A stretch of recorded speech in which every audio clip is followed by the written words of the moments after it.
Shri T I Madhusoodanan. Sir, വിജ്ഞാന വ്യാപനത്തിന് അടിസ്ഥാനം സർവകലാശാലകളിൽ നടത്തുന്ന ഗവേഷണങ്ങളാണ്. കേരള കാർഷിക സർവകലാശാല ഇത്തരത്തിൽ എത്ര സാങ്കേതിക വിദ്യകൾ കണ്ടെത്തിയിട്ടുണ്ട്? വിശദീകരിക്കാം.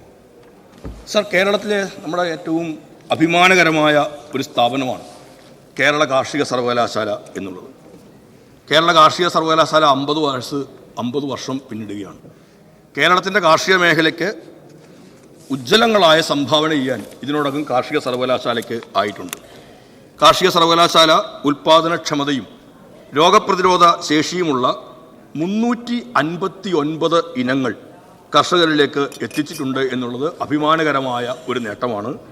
വിളകളുടെ ഓരോ ഇനങ്ങളുടെ 359 ഇനങ്ങൾ അത് എത്തിക്കുക മാത്രമല്ല ചെയ്തത്, സാങ്കേതിക വിദ്യയിൽ അധിഷ്ഠിതമായി നിൽക്കുന്ന ഒരു കൃഷിരീതികൾ അവലംബിക്കുന്നുണ്ട് എന്നുള്ളതിൻ്റെ അടിസ്ഥാനത്തിൽ സംരംഭകർക്കായിട്ട് 112 സാങ്കേതിക വിദ്യകൾ ഇതിനോടകം കേരള കാർഷിക സർവകലാശാല വികസിപ്പിച്ചിട്ടുണ്ട്. 30ഓളം സാങ്കേതിക വിദ്യകൾ കർഷകർക്ക് ലഭ്യമാക്കുന്നതിൻ്റെ അവസാന ഘട്ടത്തിലാണ്.